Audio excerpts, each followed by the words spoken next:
Andy for Trilogy Promotions, down at 2 Box by Rendell Munro, joined by Toby Bassett.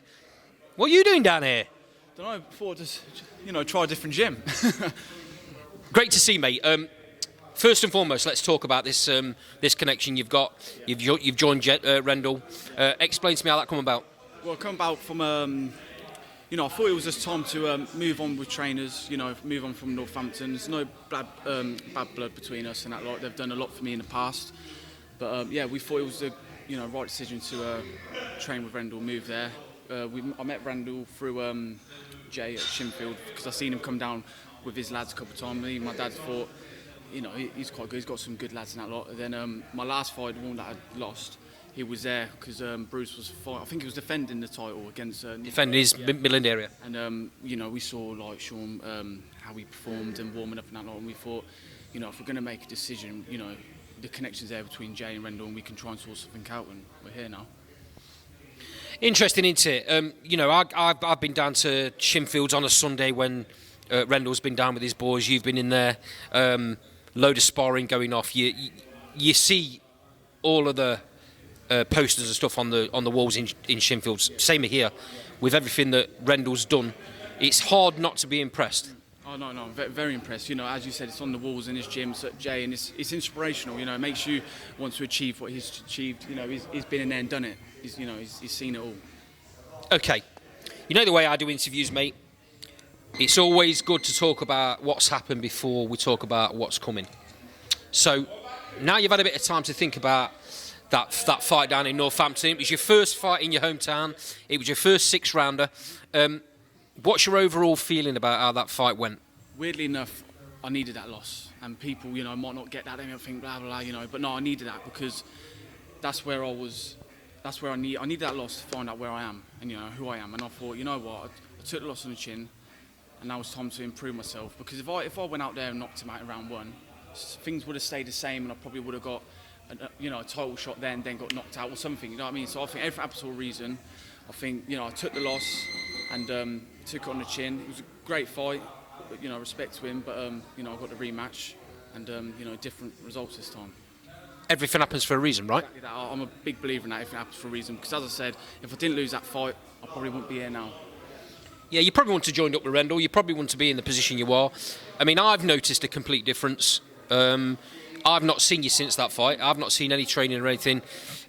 I've spoke to Rendell a few times. He's told me about what you've been doing, and I can see a difference straight away. No. As I said, he's got so much knowledge, and the way he teaches you, he's nice and calm about it. And you can just listen, and he, as I said, he's been there, he's done it, he knows what he's on about. So I'll just take it all in and put it in the ring. Okay, so fight news. April 18th, back in Northampton, back at the Mercure Hotel, same venue, same opponent. This time for an area title. Exactly. So it's not a 6-rounder, it's a 10-rounder. Yeah, so it's a big step up, but I'll be ready for this. I've been in there with him. And I know how he fights. It's going to be a completely different fight on the night, and I'm expecting that. I'm expecting whatever to come, but I'll make sure I'll be ready. I understand you were down, and I never saw you, and I really apologise for not coming up. But when we were down in your call, you was up in the rafters, I believe. So yeah, I apologise for not coming to see you. But what did you think of Sean's performance? Excellent. I thought it was a classic British title fight. It was brilliant. He couldn't have done any better, I don't think. It was a really good performance, and it just shows what Rendell can make us lads do and achieve. You've obviously seen what Rendell's done with Sean. You were there. You've seen a couple of his area title performances before he's gone on and moved on to this British title. They've made that decision. It's brave as well to go down from Superfly, where he won the area title, down to Fly and take on a British title for that first fight. I know, that's what I says. Sometimes in this game you've got to take big risks for big rewards, and I think he done that in a brilliant fight, and look what he's achieved. A British title, my dream belt. So hopefully I'll be getting that soon. Back to you though. It is a bit scary changing gyms, even though you've seen Rendell about. You've not kind of been coached by him. You've seen him in gyms and you've seen him at venues warming fighters up before fights, but it's not the same thing as actually being there with somebody. What was that first session like? It was brilliant. I don't think it could have went any better. You know, the first session here, we spoke about a couple of things, we was working on stuff, and on the way back, my old man, we sat down and we looked at each other and we went, bloody hell, all the knowledge that he's, you know, told me, and picking up on little things that I can do better straight away, it was just brilliant. Couldn't ask for, you know, a better first session. It won't be a Toby Bassett interview without the other half of the dynamic duo. Jump in, Andy. Yeah, boy. Let me just bring this out a little bit. So, you always say it how it is, and you were very straight, very plain on that night down in Northampton. You saw what was going off. You saw the way the fight was panning out. What was your reaction? I've got Toby's reaction. What's your reaction and your thoughts from that fight? Yeah, obviously really disappointed with the fight. Like, you could kind of see how it was going. I mean, I know how Toby boxes and one thing and another, like, and I know what zone he's in when he's fighting. I could see it. You know, I just knew that round after, I was hoping the mid rounds that he was going to sort of pick it up and just start going to some sort of game plan, like, but it just weren't happening. Like, he was treading water a bit. He was a bit stuck in mud. You know, it's just. It just weren't his night. Like, a lot of things in the build-up to it. Nobody likes making excuses, like, but there was stuff going on in the background, like, and his head wasn't 100% in it, you know. And this was from the get-go when we got the fight and everything as well. The opportunity to fight in Northampton, we weren't going to turn it down at the end of the day because, like, you know, we had to pull out of a show on BCB before, and it probably didn't go down too well. Like, and you know, there was nothing we could do about that. That was just circumstances. Every boxer will tell you. But look, we got back on the show, we took it. It wasn't really a risky fight. It was a little bit of bad timing, like. But look, you know, it went in there, and you know, it was evident that we needed to make changes, sort of thing. Like, it had been brewing in my mind weeks before that, probably a couple of fights from that. You know, even when we was up in Leicester that time when he fought Robbie Chapman, like, and he took the draw, like, he balls that one up. You know, he should have just done the job. Not so much done the job on Robbie. Robbie was a fantastic boxer, like, but you know, he should have just controlled it, dominated it. Even the ref sort of said, look, if you just stuck to the game plan, you would have got the fight.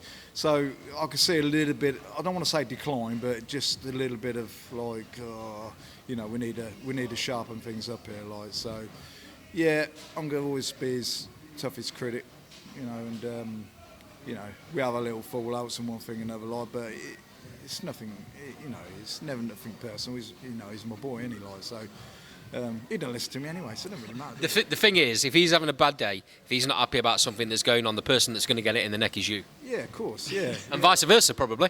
Yeah, and that's it, like, and you know, I love it though, because like, I'll say things to him, like, and he thinks you're talking shit, like, and then Rendell said something to him the other day, and I said, how many fucking times have I been telling him that? Pardon the French, like, you know what I mean? But that's the thing, you don't listen to your old man, do you? You listen to the coaches, which I'm glad he does anyway. But anyway, look, we made the changes. Things happened at Northampton, and you know, we just had to move on from there. It is what it is. You know, he had some good years there, like, but ultimately, at the end of the day, it's an amateur club, and they're not set up for pro boxing. And you know, Toby's a professional boxer, and he needs to move on. Can't stay there forever if it's not progressing in itself, right? So, you know, like I say, it is what it is, and it's all good. And the proof will be in the pudding on April 18th, against the same fighter, Clinton Baptiste, 10-rounder. Area title. Yeah, fantastic. I mean, you know, what an opportunity. Like, you know, it's one of those things. Yeah, you know, would we have took a rematch if it weren't for a title? Well, what's the point, like? But it's for a title now, isn't it? Like, so it's a chance for us to sort of, you know, redeem ourselves, and you know, it's a foot on the ladder, isn't it? Area title shot. It's fantastic. I mean, you know, it's gifted, isn't it? You know, he's very fortunate to be in this position, like. So, you know, he's got to work hard now for the next a few weeks, get to a point where he's peaking and do the job, sort of thing. Like, you know, he's doing great. Like, you know, there's always going to be ups and downs and one thing or another. That's all part of it, isn't it? But yeah, fantastic opportunity, and you know, thank you very much to BCB for giving us that opportunity. Like, you know, so it's brilliant in his own town as well. Like, well, BCB and Errol obviously saw something in that first fight that could make an area title fight. Yeah, definitely. Like, I mean, you know, I spoke to Errol after the fight, like, and you know, there was a whisper like that was, you know, it's a great fight, like, that deserved to be a title fight. So, you know, you think, yeah, you know, for the onlookers, you know, the neutrals, yeah, great scrap.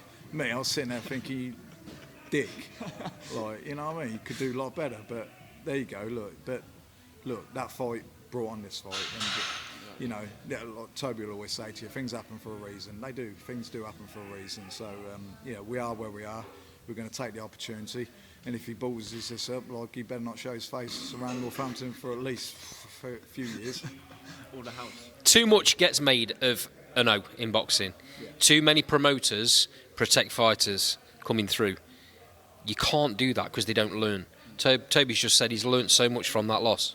Yeah, I think that's right. I mean, after the fight sort of thing, I thought I might feel really deflated and upset about it, like, but you kind of like, in a weird way, it was kind of like a bit of a relief to get it over and done with, because there is this stigma with, like, you know, losing. You know, it's this bloody Mayweather thing, like, and, you know, he's a one-off, any, like, people need to get over it, like Rendell says, you know, a loss ain't going to define you. You know, as long as you get back up and you learn from it. So, which is 100% true. Like, easy to sit here and say that when you're taking a loss, like, and there'll be a lot of fighters out there who really do focus on, like, you know, protecting their own, and good on them, like, you know, that different circumstances, different boxers, different people. It's happened to us.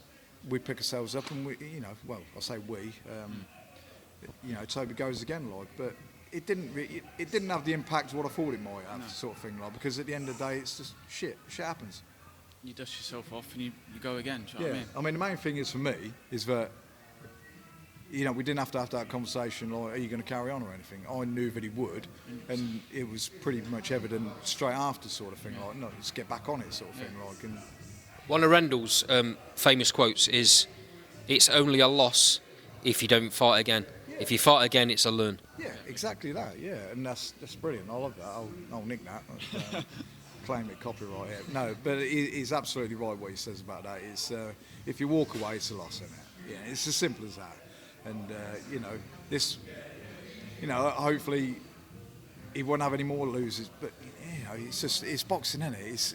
It's only going to get harder. I mean, the journeyman he's fought now has been his training camp as such, like, and then, you know, went the last fight with Clinton, that was a pure 50-50 fight, so it's a case of, like, go in there, let your hands go, but it wasn't, you know, it wasn't right at the time, and we are where we are. Now we can reset and go again with it.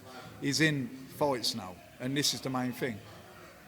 All the other fights leading up to it, I mean, you was talking to Rendell about Jordan Granham, like, is it Granham? Yeah. I mean, what a fantastic guy he is, like, we spoke to him, like, a couple of times when we bumped into him, like, and he's just, he's top bloke for, you know, young and upcoming fighters, and one thing to say. Same as Chapman as well, decent bloke, like, and, you know, they're teachers, and that's what they're doing. They're not out there to make a mug of you and that, like. And all the other boxers what he's bought, you know, they're all like stuck it on him a little bit, or just made it really awkward, give him something to think about. That's the education they all need.